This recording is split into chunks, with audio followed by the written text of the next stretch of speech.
당신은 아마 레리 보크라는 사람에 대해 처음 들어보았을 것이다. 2016년 7월 췌장암으로 세상을 떠난 레리 보크는 일루미나, 오닉스, 젠프로브와 같은 제약 바이오에서 혁신의 선두주자로 불리는 기업들을 무려 4개나 창업한 사람이다. 레리 보크는 MIT에서 출간하는 잡지 테크놀로지 리뷰에서 혁신적인 인물로 선정되었는데, 이는 우리가 혁신의 대표주자라고 생각했었던 애플이나 페이스북은 끼지도 못하는 자리였다. 그가 버클리 대학교 졸업식에서 진행했었던 연설은 아직까지도 많은 사람에게 감동을 주고 있다. 가장 널리 알려진 스티브 잡스 스탠퍼드 졸업 연설의 3가지 교훈처럼 말이다. 먼저 여러분 스스로에게 수고했다고 말해줍시다. 그리고 자녀들 등록금 내는데 도움을 주려고 애쓴 부모님들의 노력에 감사드립시다. 그런데 여러분, 혹시 이런 생각을 하는 건 아닌가요? 학장님, 지금 뭐가 잘못된 것 같은데요? 졸업식에 스티브 잡스를 불러야지요. 이 양반은 직업조차 없잖아요. 유쾌한 농담으로 시작하는 그의 졸업연설. 레리 보크가 이야기해주는 5가지 인생 교훈을 들어보자. 첫 번째 교훈. 여러분만의 하드드라이브를 백업하세요. 하드드라이브를 백업하라니 무슨 말인지 이해하셨나요? 아마 지금까지 여러분들은 순탄하게 항해를 해왔을 겁니다. 그런데 만약 갑작스런 폭풍우를 만나 배가 난파될 위기에 처했다고 생각해봅시다. 자, 이때 여러분이 꼭 지키고 싶은 것은 무엇인가요? 지금 머릿속에 바로 떠오르는 것을 반드시 기억해야 합니다. 여러분이 그런 상황에서 직장이나 사업에 대해 생각하지 않을 거라 확신합니다. 당신의 사랑스러운 가족, 오래 지속되고 감사하는 관계 등 삶의 진정한 업적에 대해 생각하게 되겠죠. 우리는 살아가면서 정말 소중한 것을 무시한 채 순간순간의 감정에 흔들리곤 합니다. 이는 인생의 마지막 장에 도달하게 되면 돌이킬 수 없는 후회를 하게 만드는 일입니다. 여러분이 꼭 지키고 싶은 것은 무엇인가요?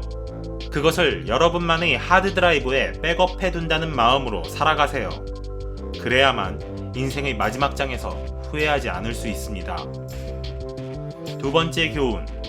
여러분의 질병을 묘사하는 크리스마스 카드를 보내지 마세요. 여러분 인생에서 걸릴 수 있는 가장 큰 질병은 바로 세속적인 욕망에 의한 병입니다. 솔직하게 여러분들은 이미 이룬 게 많은 사람들입니다. 그 점에 늘 감사해야 합니다. 사람들은 미래를 생각하며 행복을 뒤로 미루곤 합니다. 취업이 된다면 나는 정말 행복할 것이다. 내가 승진을 하게 되면 나는 행복할 것이다. 얼마나 많은 사람이 이런 말을 하는지 이미 알고 계시지 않나요? 링컨은 사람은 행복하기로 마음먹은 만큼 행복하다 라고 말했습니다. 행복은 더위를 피해 들어간 이름 모를 카페에서 마시는 한 잔의 커피에 있을 수 있죠. 항상 지금의 상황에 감사하며 살아가세요. 그것이 바로 성장과 생산성을 오랫동안 유지할 수 있는 열쇠입니다. 세 번째 교훈. 2다리를 가진 포유류, 즉 인간에 대한 가치와 소중함을 늘 기억하세요. 제 사업 파트너는 많은 돈을 번 비법을 알고 싶어하는 사람들에게 이렇게 말하곤 했습니다. 나는 아이디어와 기술을 찾지 않습니다. 다만 2다리를 가진 포유류에 투자했을 뿐이죠. 저 역시 스타트업 투자가로서 기술보다는 사람의 가치에 먼저 초점을 두었습니다. 먼저 용기를 가진 사람을 찾고 그에게 위대한 아이디어를 개발하도록 만들었죠. 리포트나 분석을 통해서 사람의 열정이나 영감, 상상력, 성공에 대한 강렬한 열망을 제대로 듣는 건 불가능하기 때문입니다. 항상 사람과 소통하고 관계를 강화해야 합니다. 이를 위해 각종 커뮤니케이션 도구를 과도하게 사용하라는 것이 아닙니다. 직접 만나서 다른 사람의 영혼과 접촉하세요. 결국 사람에 대한 이해가 가장 중요합니다. 그리고 이해를 하기 위해선 인간의 소중함을 알아야 하죠. 네 번째 교훈. 성공은 자기 주장에 대한 당당함과 겸손을 똑같이 요구하세요. 여러분들은 용기와 자신감을 가지면서 동시에 겸손과 온건함을 갖추어야 합니다. 성공이 지속되다 보면 누구나 자기 자신에 취해 오만한 생각에 빠질 수밖에 없습니다. 하지만 사람은 오만함에 빠졌을 때 바로 그 순간 인생의 최저점을 찍게 됩니다. 겸손함을 잃었다고 생각한다면 다시 자세를 끝까지 낮추어야 합니다. 오랫동안 성공하고 싶다면 당당함과 겸손함, 양극단의 가운데 부분에 서야 합니다. 과장되게 보이는 것보다 겸손하게 보이는 것이 더 좋다는 걸 항상 기억하세요. 5번째 교훈, 실패는 성공을 위해 옷을 갈아입는 예행 연습입니다. 저는 실패라는 단어가 상태를 말하는 명사라고 생각하지 않습니다. 오히려 실패가 성공의 촉매자나 혹은 많은 걸 얻게 해주는 움직이는 동사라고 생각하거든요.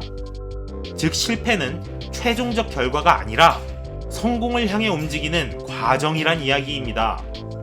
불행히도 역사는 우리의 무수한 실패를 무시한 채 성공한 최종 모습만 보여주고 있습니다.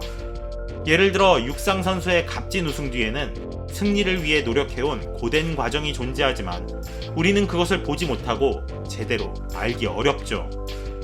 여러분이 가는 길에는 당연히 많은 시련이 뒤따를 것입니다. 실패해서 넘어지면 먼지를 털고 일어나 계속 전진하세요. 진정한 힘은 성공에 대한 반응에서 나오는 것이 아니라 실패에 대한 반응에서 나옵니다. 그러니 여러분 자신을 믿고 인내하고 적응력을 키우세요. 레리 보크가 전하는 5가지 교훈을 들으면 당신은 어떤 생각이 드는가? 만약 여전히 삶을 걸어나갈 용기가 생기지 않는다면 그의 마지막 말을 들어보자. 인생에서 하나의 문이 닫히면 다른 문이 열리기 마련이다. 마지막으로 제가 여러분에게 드리고 싶은 말입니다. 어떤 경우라도 미래를 섣불리 예단할 필요는 없습니다. 중요한 것은 나의 태도입니다. 오늘의 당신은 어떤 태도를 갖고 살고 있나요?